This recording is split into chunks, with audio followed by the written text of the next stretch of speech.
Boa noite, docente. Boa noite, colegas. Cá estou eu mais uma vez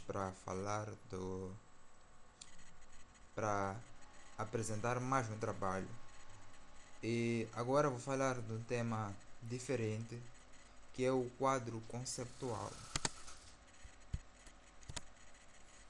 Temos como tópicos o conceito de quadro conceptual, demonstrações financeiras, utilizadores das demonstrações financeiras, o objetivo das demonstrações financeiras, os pressupostos adjacentes, características qualitativas das demonstrações financeiras. Também temos os elementos das demonstrações financeiras e as bases de mensuração. Quadro conceptual. O quadro conceptual define-nos os conceitos, objetivos, características e componentes que estão na base de preparação e apresentação das demonstrações financeiras, bem como os conceitos básicos de reconhecimento e mensuração desses elementos para utilizadores externos e têm como finalidade. Podemos encontrar algumas finalidades aqui, que é de ajudar aqueles que preparam as demonstrações financeiras na aplicação do PGC-NIRF. Também ajuda os auditores a formar uma opinião sobre se as demonstrações financeiras estão preparadas em conformidade com o PGC-NIRF. E por último, ajudar os utilizadores das demonstrações financeiras na interpretação da informação incluída nas demonstrações financeiras preparadas em conformidade com o PGC-NIRF. Demonstrações financeiras.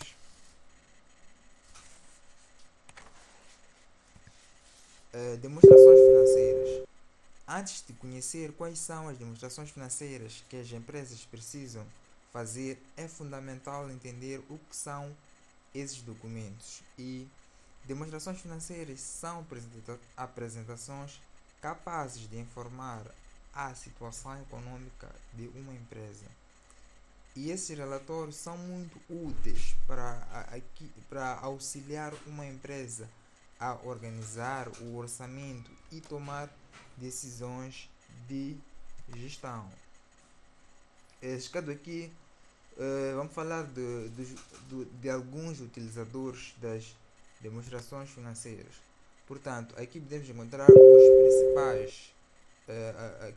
principais utilizadores das demonstrações financeiras.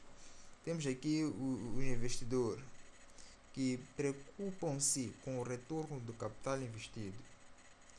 Isto quer dizer que eles precisam de saber da real situação econômica da entidade e a segurança na aplicação feita. E temos os empregados. Empregados são aqueles que preocupam-se com a estabilidade e rentabilidade da empresa, poder assalariar. E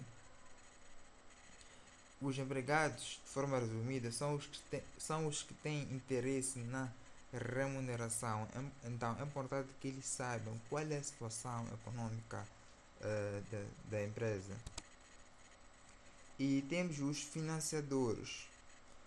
Os financiadores são aqueles que preocupam-se com as informações de que se a entidade poderá pagar os seus créditos e juros na data. Temos os fornecedores. Fornecedores são aqueles que preocupam-se com as informações de que se a entidade poderá honrar com as suas dívidas na data. E os mesmos fornecedores querem ter a certeza de que realmente a entidade está a ser credível e as contas estão a ser pagas nos respectivos vencimentos. Temos os clientes. Os clientes preocupam-se com a continuidade a longo prazo da entidade da qual elas dependem.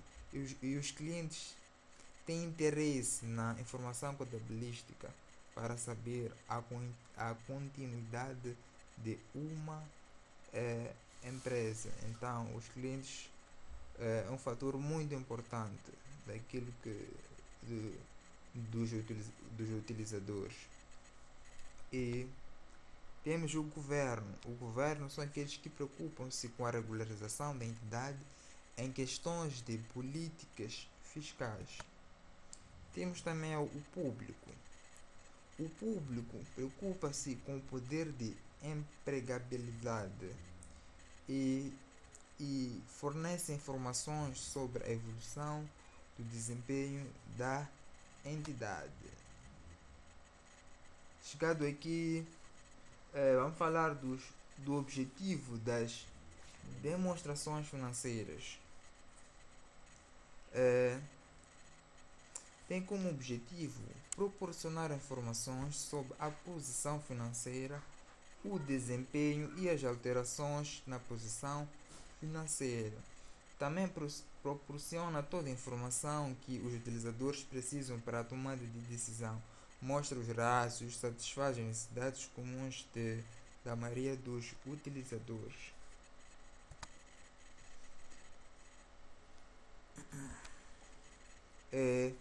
Pressupostos adjacentes. Podemos encontrar dois tipos de pressupostos adjacentes. O primeiro é a base do acréscimo.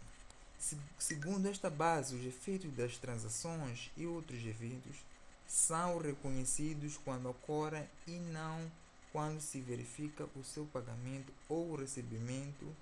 Ou seja, a contabilidade não é efetuada numa base de caixa, mas sim quando aquilo que são as transações ocorrem. E também temos a continuidade das operações. Aqui, quando uma empresa é aberta ou no ato da sua constituição, assume-se que a entidade irá prosseguir a sua atividade operacional e não tem a intenção nem a necessidade de entrar naquilo que é o estado de liquidação ou reduzir o seu nível de negócio. E características qualitativas das demonstrações financeiras. Podemos encontrar a compreensibilidade, que aqui a informação deve ser de fácil compreensão para os seus utilizadores. Relevância. A informação contabilística deve ser útil.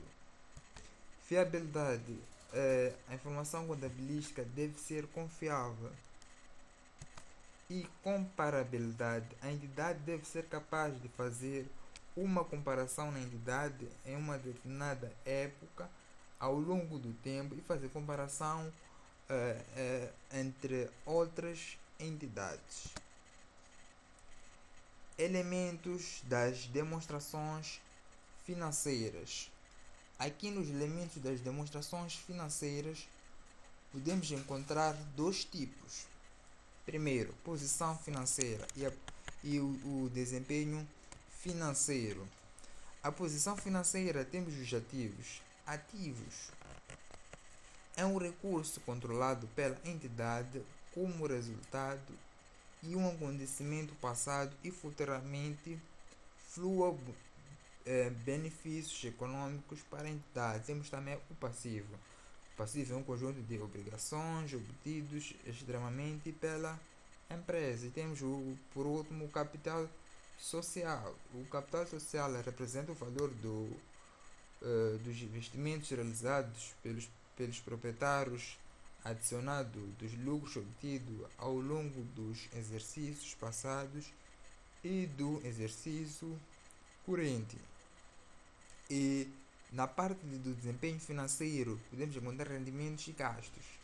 Rendimentos são aumentos nos benefícios econômicos no período em que resultam aumentos de capital próprio.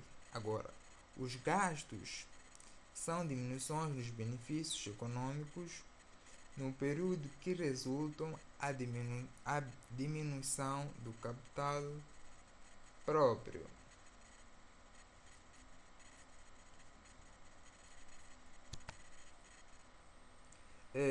Chegado aqui podemos encontrar as bases de mensuração.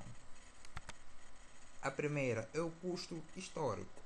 No custo histórico, os ativos são registrados pelo preço da aquisição no momento da compra e nos passivos são registrados pelo valor que se espera pagar pelo ativo. No custo corrente, os ativos são registrados pelo preço que poderiam ser comprados se eles fossem adquiridos hoje com valor de mercado. E os passivos do custo corrente são registrados pelo preço que poderia ser pago no dia do fechamento do balanço. E o valor realizável. O valor realizável dos ativos são registrados pelo preço que poderia ser vendidos na data de fechamento do balanço. E os passivos são registrados pelo preço que poderia ser pago na data de fechamento do balanço. E por último, para finalizar, temos o valor presente. O valor presente, os ativos são registrados pelo valor presente que, descontado do fluxo de caixa futuros, que este ativo valha à entidade. E os passivos do valor presente são valorizados pelo valor presente, descontado dos pagamentos futuros que se espera que sejam necessários para liquidar os passivos. E dou por terminar a minha apresentação. Muito obrigado pela atenção dispensada.